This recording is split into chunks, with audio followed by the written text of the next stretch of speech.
dina si jàpp xëy na yàlla dina def comme léegi dëddu na ñu àggali projet boobu waaye lu ko ñoroon la de wax dëgg yàlla. lu ko ñoroon la waaw. loolu moom mooy wane dimension internationale bu artiste bi au-delà du Sénégal sax demoon na ba dendu Afrique mën nañ ne àdduna wërngal këpp bi mu amoon fi baat ba mën a réunir lu toll noonu ciy kàngam.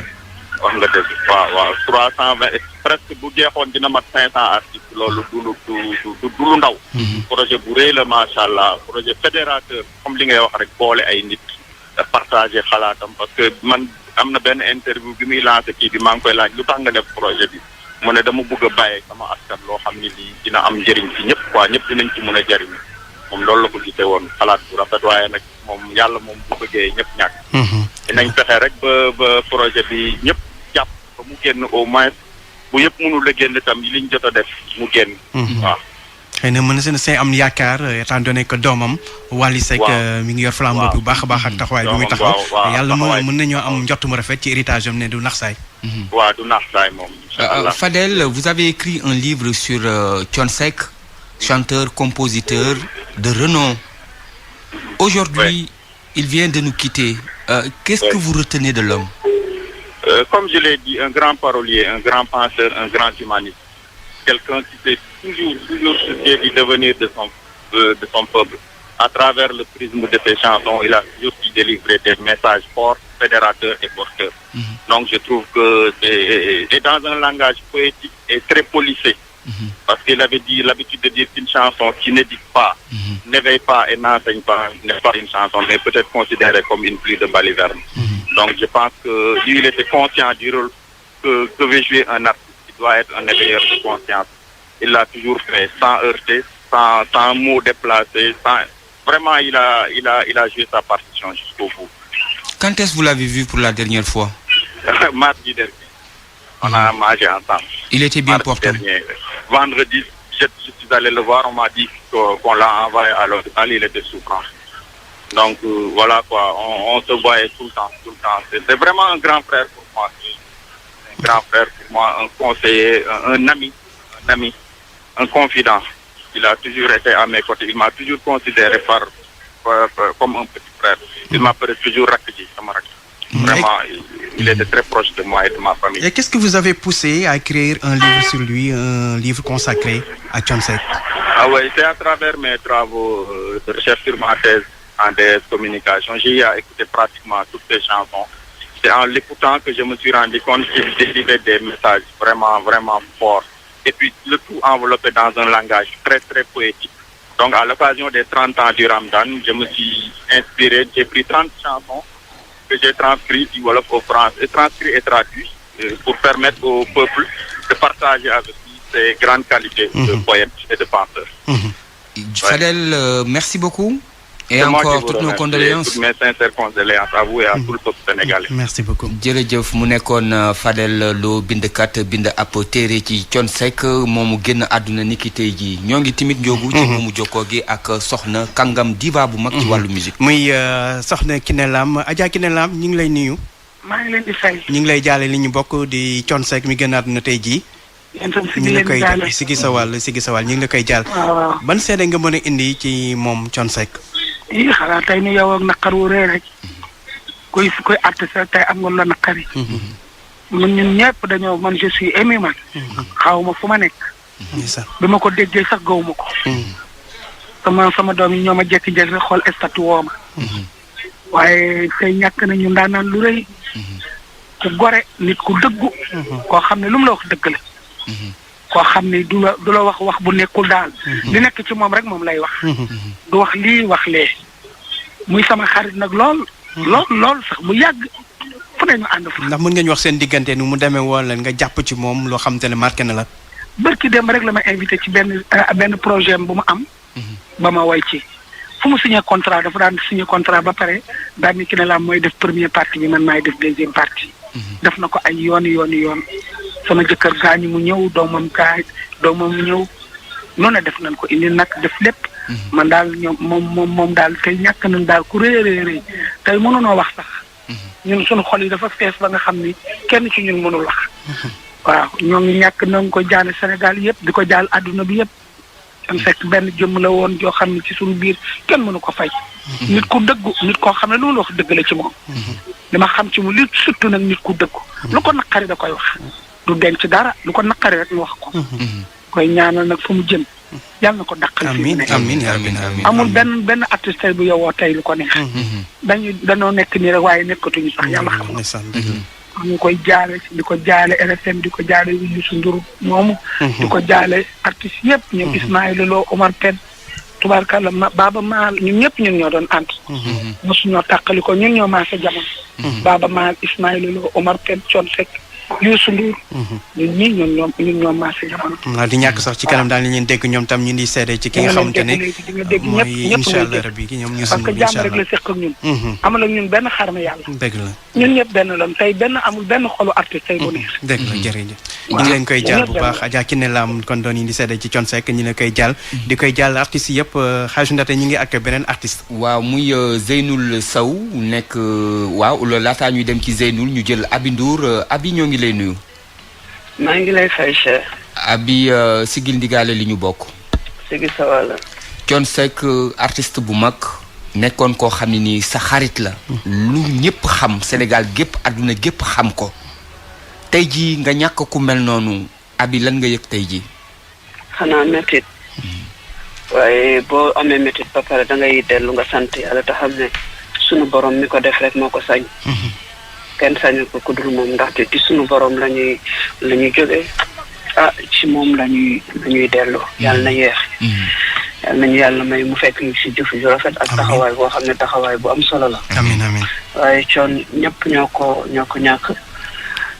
man moom suma mag la woon. suma xarit la woon. dafa am fenn foo xam ne daf ma fa teg. am lu may taxawoo am lu may am daal fu ma teg xam nga rek doo xam sax lan lay wax. du ma xaw ma sax lan lay wax. fent na way sax jagleel la mën a jagleel sax way boo xamante ni yow la ko way jagleel la ko. wallaay Thione a beaucoup fait pour moi. il a beaucoup fait pour moi. di ñaan yàlla mi nga xam ne moom moo am yërmande. yàlla na ko yërmande sunu borom fekk fa mu tëdd mu rëcc lu mu doon def ci àdduna bi. yàlla mi nga xam ne moo mën a teeru jaamam ci aljana mu gën a kawe yàlla na ko sunu borom teeru ci àdduna yu kawe yi.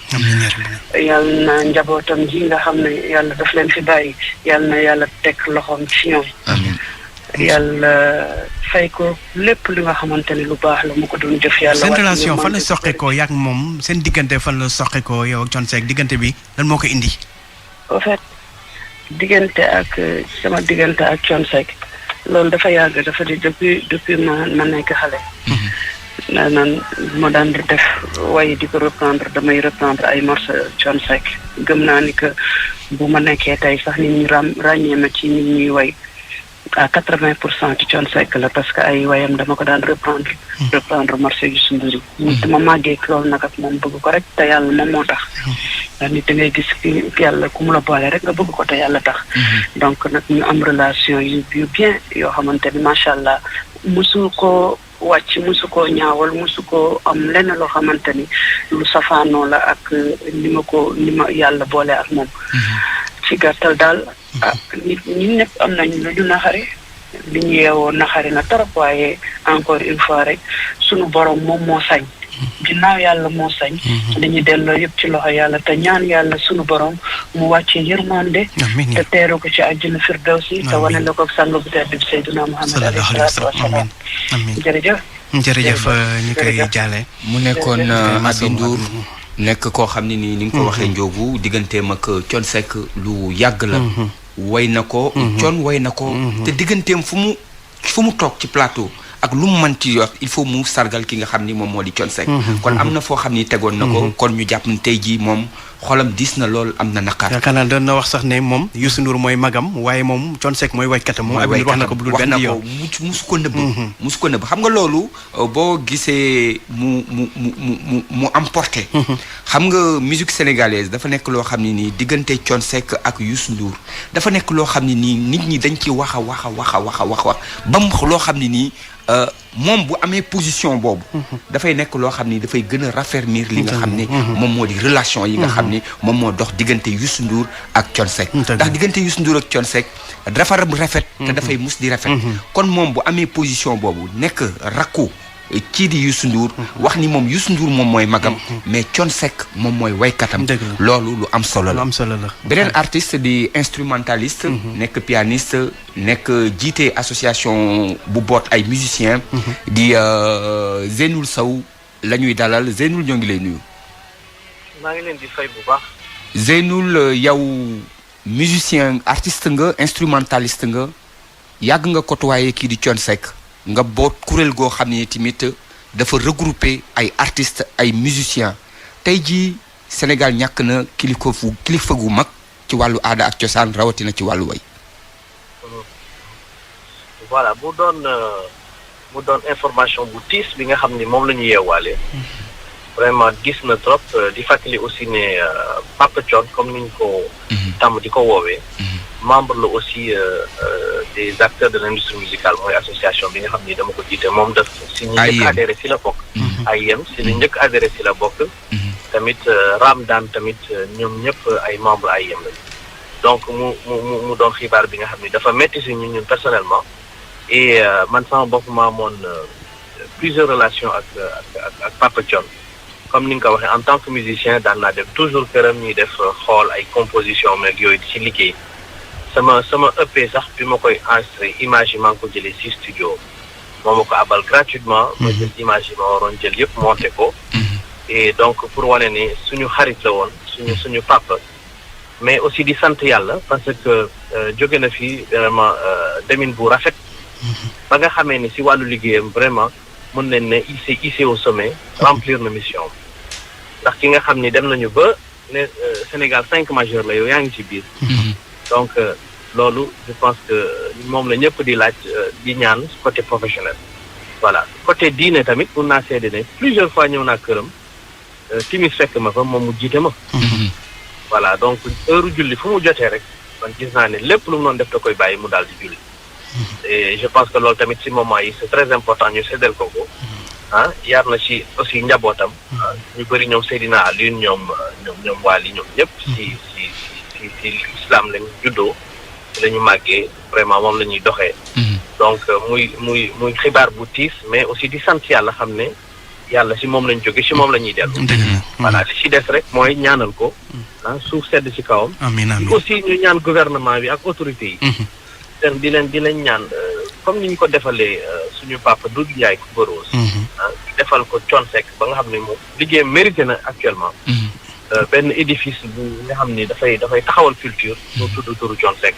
maanaam ñut luñ ko tuddee comme ni ñu ko defee ak Doudou Ndiaye Coumba Rose théâtre national moom tamit ñut luñ ko tuddee moom tam voilà mérité na ko Thione Seck mérité na loolu am na yeneen artistes am yu mérité loolu dañ ci bàyyi xel ba nga xam ni ay autorités yu mel na ñoom dans le secteur de la culture yu def jàlloore war nañ leen delloo njukkal lu mel noonu nga xam ne seen tur du way bañ a fay daal dëgg la jërëjëf di xalaat bu am solo moom Zeynoul Sow kon ñoo ngi ci bungi Alaaji Njogu ak DJ Awadi muy artiste bu mag moom tamit DJ ñoo ngi lay nuyu maa ngi leen di fay DJ di la jaal Thione mi dëddu tey mu nekk koo xam ne ni yàgg nga liggéey ak moom te leer na ma ni li nga xam ni yaa ngi koy def temps yi ci télévision di sargal yaa ngi doon wàcc def ak moom lu ni mel xanaa waaw sargal déjà mes condoléances à tout le peuple sénégalais à la famille Seck à toute la famille musicale sénégalaise c'est vrai que depuis sànq bañoon naa nangu accepter nouvelle bi ñu bëri ñu may woo ma ne leen non doon gis naa ko ci Facebook bi mais gëmuma ko il a fallu que Alaaji Man ne ma mu ngi foo nekk maa ngi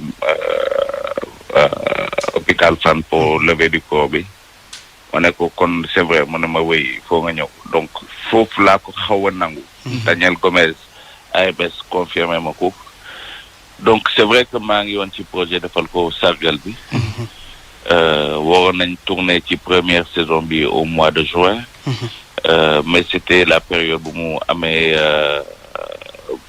Covid bi non la période pour ñu doon defee affaire avec la justice là son procès voilà mu ngoog donc foofu la procès bi jeexee donc mu ne ma may booy bëgg naa ko def trop mais famille bi nee na nañ bàyyi procès bi jàll après ma def ko et puis mais chaque fois il essaie de tout faire pour participer à l'émission et yàlla xam naa loolu la namoon mais et puis aussi ci albumam CEDEAO que amoon naa encore 2 morceaux yoo xam ne bëggoon na ma poser ci et donc mais man daal lu mu la mën a wax ci Thione Seck mooy c'est vraiment quelqu'un depuis bu may commencer qui a été très gentil avec nous mooy Positive Black Soul mooy man parce que ñun avant on était tout le temps au Sahel suñu carrière Sahel la commencé donc mooy temps ñoom Machu on était là tous les jours topp dañ ko Kili topp dañ ko Sahel et il a toujours été gentil